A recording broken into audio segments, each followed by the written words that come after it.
I get to start you all off, I want to begin by thanking General Anderson for that introduction, but more importantly for his leadership here at Fort Bragg. I can't tell you what a pleasure and an honor it is to be back here. I have so many wonderful memories of this place. A couple of years ago, I came here on my very first official trip as First Lady. And I spent some great time with some of the amazing military spouses. And I visited again this summer to help put on the finishing touches on an amazing new home for a veteran and her family. So when I heard that I had the opportunity to come back and to be a part of welcoming you all home, to say I was excited was an understatement. And I have to tell you that when I look out at this crowd, I am simply overwhelmed. I am overwhelmed and proud because I know the level of strength and commitment that you all display every single day. Whenever this country calls, you all are the ones who answer, no matter the circumstance, no matter the danger, no matter the sacrifice. And I know that you do this not just as soldiers, not just as patriots, but as fathers and mothers, as brothers and sisters, as sons and daughters. And I know that while your children and your spouses and your parents and siblings might not wear uniforms, they serve right alongside you.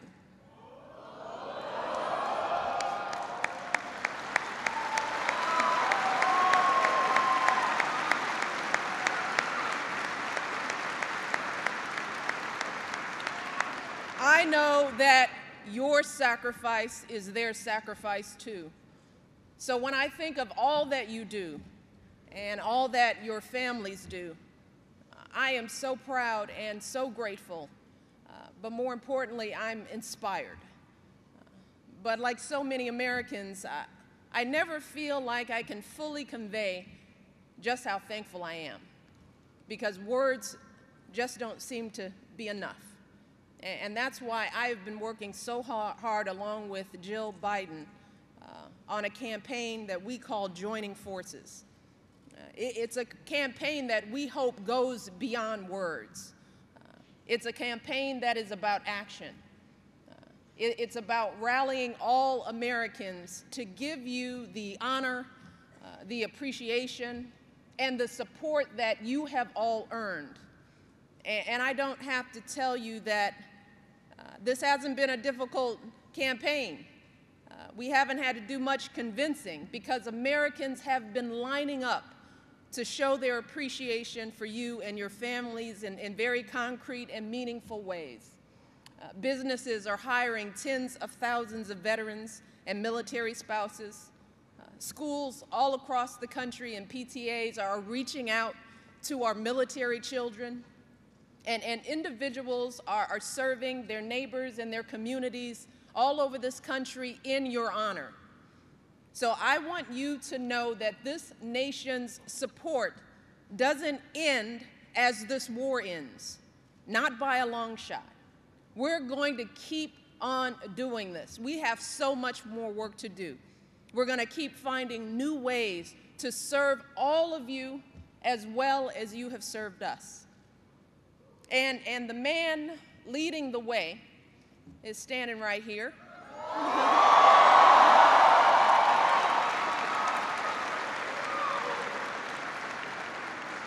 He is fighting for you and your families every single day. He's helped more than 500,000 veterans and military family members go to college through the post-9/11 GI Bill. He's taken unprecedented steps to improve mental health care. He's cut taxes for businesses that hire a veteran or wounded warrior. And he has kept his promise to responsibly bring you home from Iraq. So please join me in welcoming someone who's your strongest advocate, someone who shows his support for our military not only in words but in deeds, my husband, our president, and your Commander-in-Chief, Barack Obama. Hey.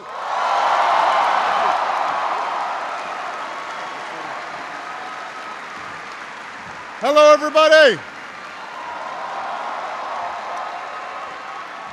Hello, Fort Bragg. All the way. Now, I'm sure you realize why I don't like following Michelle Obama. She's pretty good. And it is true I am a little biased, but let me just say it. Michelle, you are a remarkable First Lady. You are a great advocate for military families. And you're cute. I'm just saying. Gentlemen, that's your goal, to marry up. Punch above your weight. Fort Bragg, we're here to mark a historic moment in the life of our country and our military.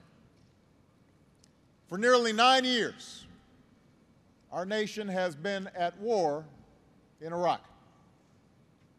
And you, the incredible men and women of Fort Bragg, have been there every step of the way, serving with honor, sacrificing greatly, from the first waves of the invasion to some of the last troops to come home. So as your Commander-in-Chief, and on behalf of a grateful nation, I'm proud to finally say these two words, and I know your families agree. Welcome home. Welcome home. Welcome home.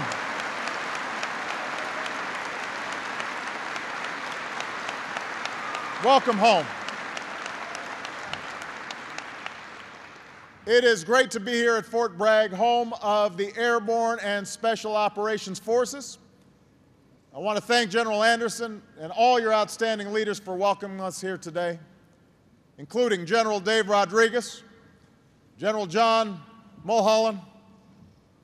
And I want to give a shout out to your outstanding senior enlisted leaders, including Command Sergeant Major Roger Howard, Darren Bond, Perry Bear, and give a big round of applause to the Ground Forces Band.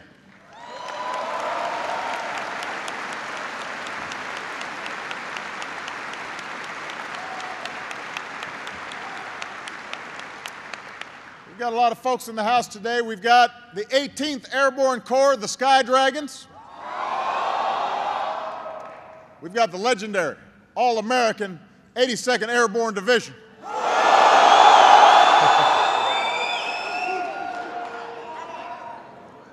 We've got America's quiet professionals, our Special Operations Forces.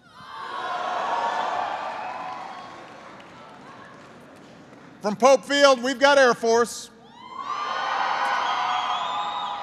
And I do believe we've got some Navy and Marine Corps here, too.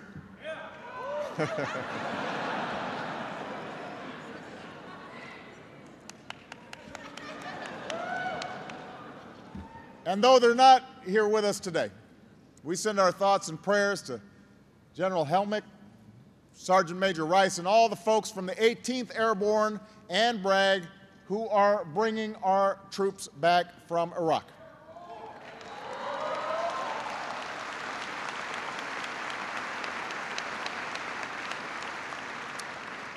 We honor everyone from the 82nd Airborne and Bragg serving and succeeding in Afghanistan, and General Votel and those serving around the world. And let me just say, one of the most humbling moments I've had as president was when I presented our nation's highest military decoration, the Medal of Honor, to the parents of one of those patriots from Fort Bragg who gave his life in Afghanistan, Staff Sergeant Robert Miller. I want to salute Ginny Rodriguez and Miriam Mulholland, Linda Anderson, Melissa Helmrich, Michelle Votel, and all the inspiring military families here today. We honor your service as well.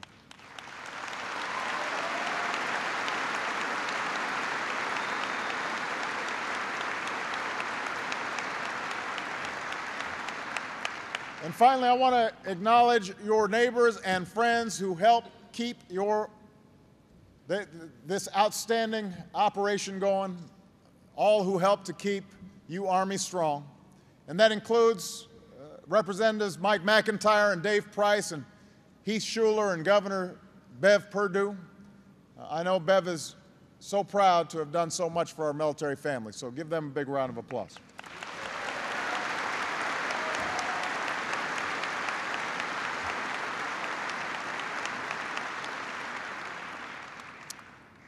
Today I've come to speak to you about the end of the war in Iraq. Over the last few months, the final work of leaving Iraq has been done. Dozens of bases with American names that house thousands of American troops have been closed down or turned over to the Iraqis. Thousands of tons of equipment have been packed up and shipped out. Tomorrow, the colors of United States Forces Iraq, the colors you fought under, will be formally cased in a ceremony in Baghdad. And then they'll begin their journey across an ocean back home. Over the last 3 years, nearly 150,000 U.S. troops have left Iraq. And over the next few days, a small group of American soldiers will begin the final march out of that country. Some of them are on their way back to Fort Bragg. As General Helmrich said, they know that the last tactical road march out of Iraq will be a symbol, and they're going to be a part of history.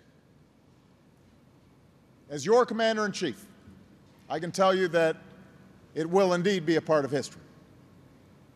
Those last American troops will move south on desert sands, and then they will cross the border out of Iraq with their heads held high. One of the most extraordinary chapters in the history of the American military will come to an end. Iraq's future will be in the hands of its people. America's war in Iraq will be over. Now, we knew this day would come. We've known it for some time. But still, there is something profound about the end of a war that has lasted so long. 9 years ago, American troops were preparing to deploy to the Persian Gulf and the possibility that they would be sent to war. Many of you were in grade school. I was a state senator. Many of the leaders now governing Iraq, including the Prime Minister, were living in exile. And since then, our efforts in Iraq have taken many twists and turns. It was the source of great controversy here at home, with patriots on both sides of the debate.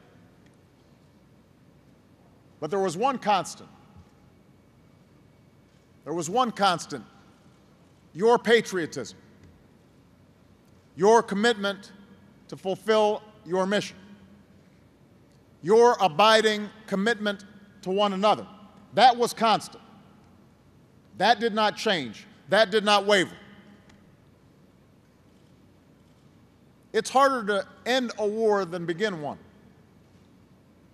Indeed, everything that American troops have done in Iraq, all the fighting and all the dying, the bleeding and the building and the training and the partnering, all of it has led to this moment of success. Now, Iraq's not a perfect place. It has many challenges ahead. But we're leaving behind a sovereign, stable, and self-reliant Iraq, with a representative government that was elected by its people. We're building a new partnership between our nations. And we are ending a war, not with a final battle, but with a final march toward home. This is an extraordinary achievement. Nearly 9 years in the making. And today we remember everything that you did to make it possible. We remember the early days, the American units that streaked across the sands and skies of Iraq. The battles from Karbala to Baghdad, American troops breaking the back of a brutal dictator in less than a month. We remember the grind of the insurgency, the roadside bombs, the sniper fire, the suicide attacks.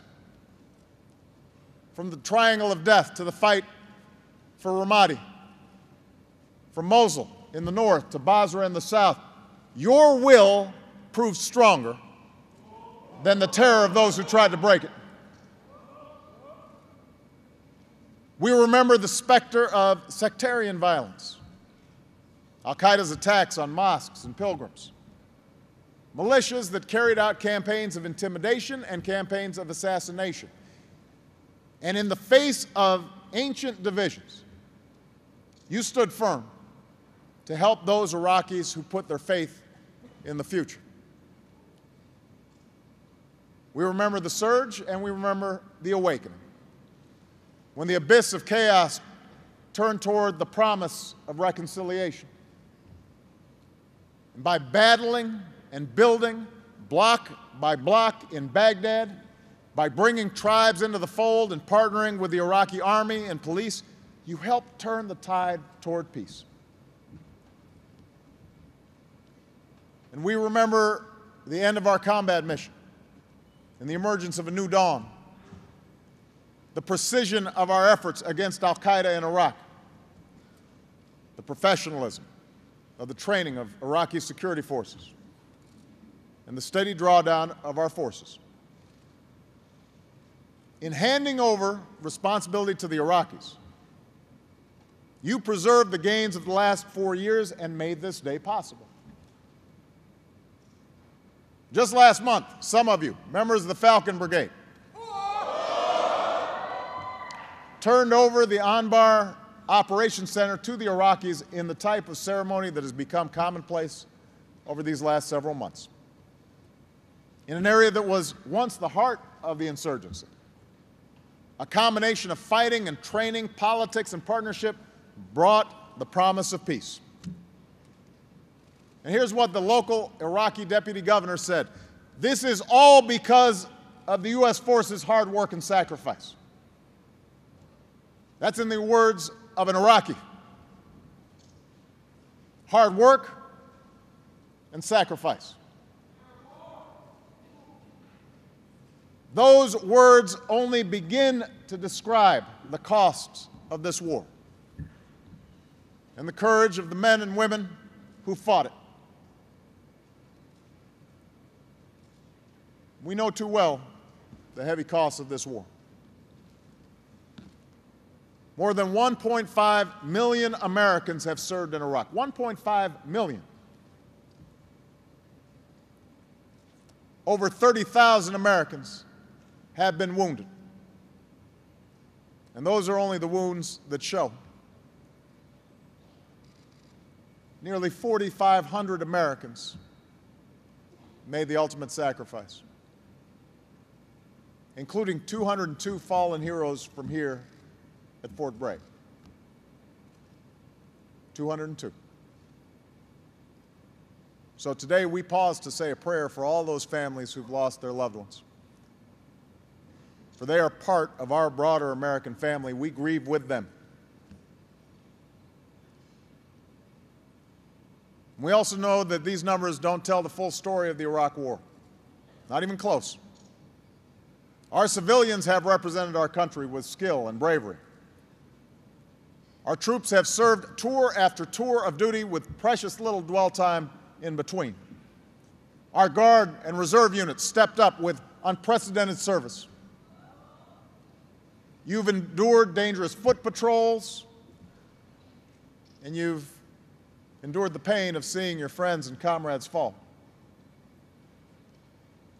You've had to be more than soldiers, sailors, airmen, Marines, and Coast Guardsmen.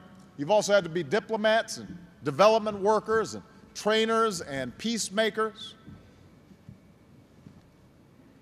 Through all this, you have shown why the United States military is the finest fighting force in the history of the world.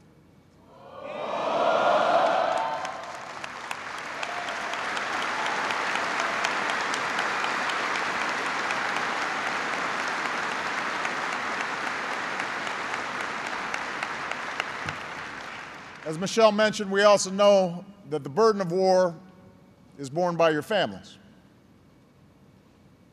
In countless base communities like Bragg, folks have come together in the absence of a loved one.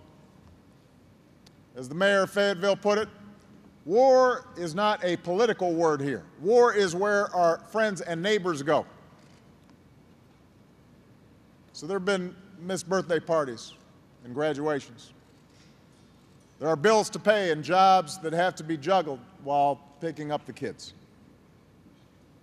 For every soldier that goes on patrol, there are the husbands and the wives, the mothers, the fathers, the sons, the daughters, praying that they come back.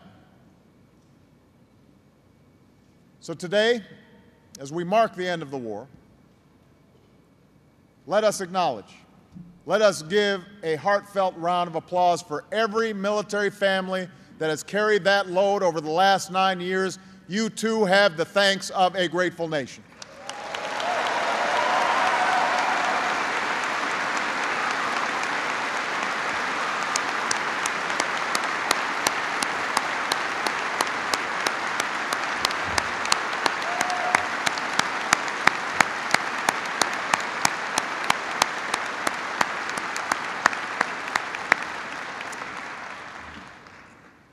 Part of ending a war responsibly is standing by those who fought it.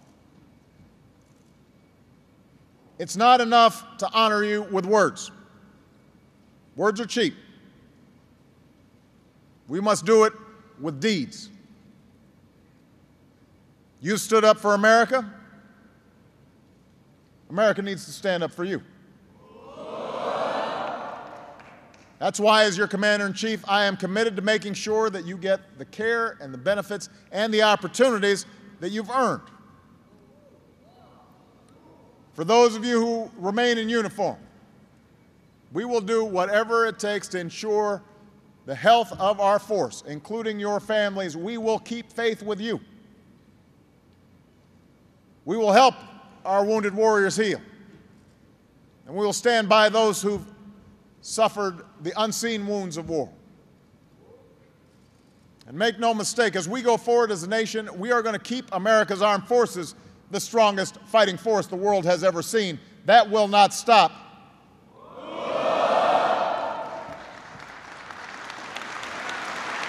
That will not stop.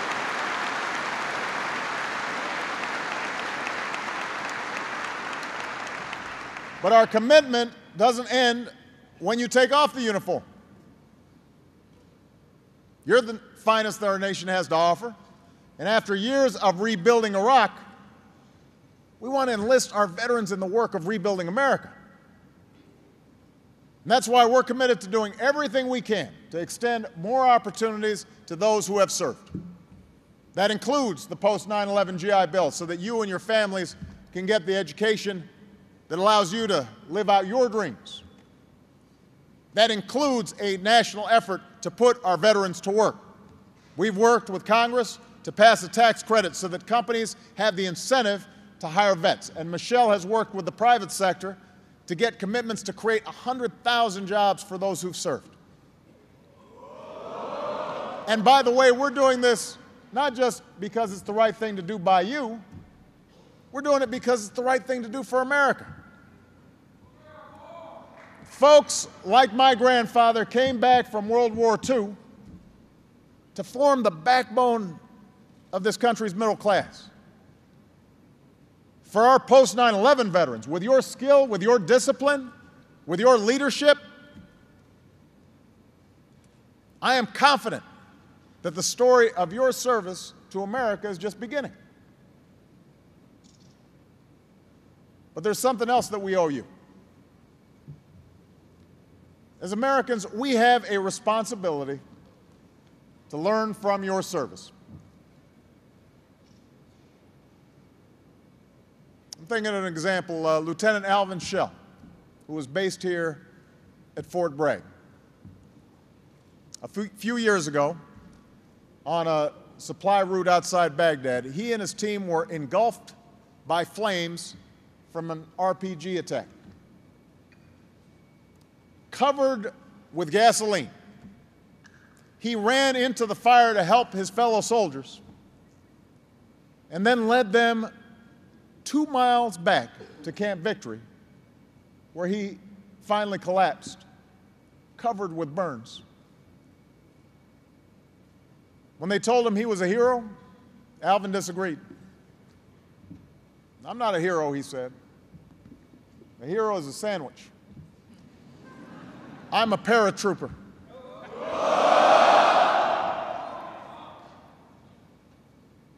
We could do well to learn from Alvin. This country needs to learn from you. Folks in Washington need to learn from you.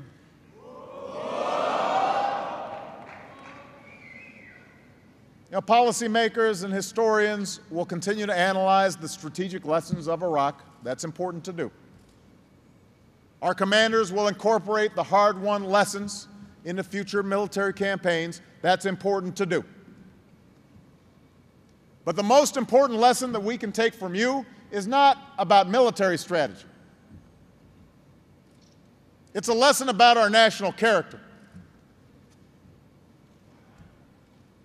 For all of the challenges that our nation faces, you remind us that there's nothing we Americans can't do when we stick together.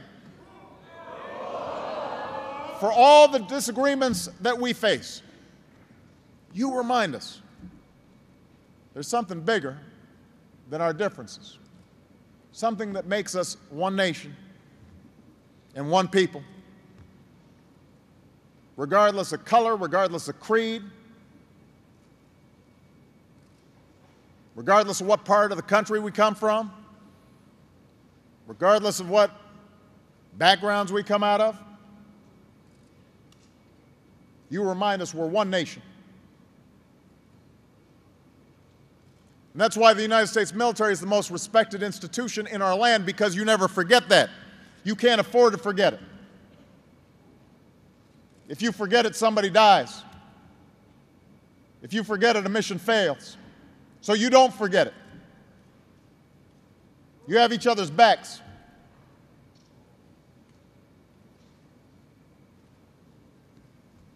That's why you, the 9/11 generation, has earned your place in history. Because of you. Because you sacrificed so much for a people that you had never met. Iraqis have a chance to forge their own destiny.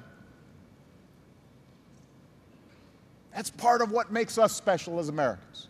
Unlike the old empires, we don't make these sacrifices for territory or for resources. We do it because it's right. There can be no fuller expression of America's support for self-determination than our leaving Iraq to its people. That says something about who we are. Because of you, in Afghanistan, we've broken the momentum of the Taliban. Because of you, we've begun a transition to the Afghans that will allow us to bring our troops home from there. And around the globe, as we draw down in Iraq, we have gone after al-Qaeda so that terrorists who threaten America will have no safe haven, and Osama bin Laden will never again walk the face of this earth.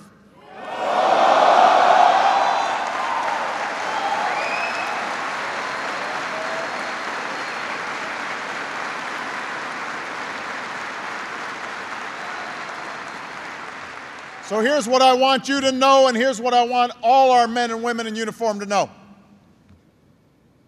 Because of you, we are ending these wars in a way that will make America stronger and the world more secure. Because of you. That success was never guaranteed. Let us never forget the source of American leadership. Our commitment to the values that are written into our founding documents, and a unique willingness among nations to pay a great price for the progress of human freedom and dignity. This is who we are. That's what we do as Americans, together. The war in Iraq will soon belong to history. Your service belongs to the ages. Never forget that you are part of an unbroken line of heroes spanning 2 centuries. From the colonists who overthrew an empire, to your grandparents and parents who faced down fascism and communism, to you, men and women who fought for the same principles in Fallujah and Kandahar and delivered justice to those who attacked us on 9/11. Looking back on the war that saved our Union, a great American, Oliver Wendell Holmes, once paid tribute to those who served. In our youth, he said, our hearts were touched with fire. It was given to us to learn at the outset that life is a profound and passionate thing.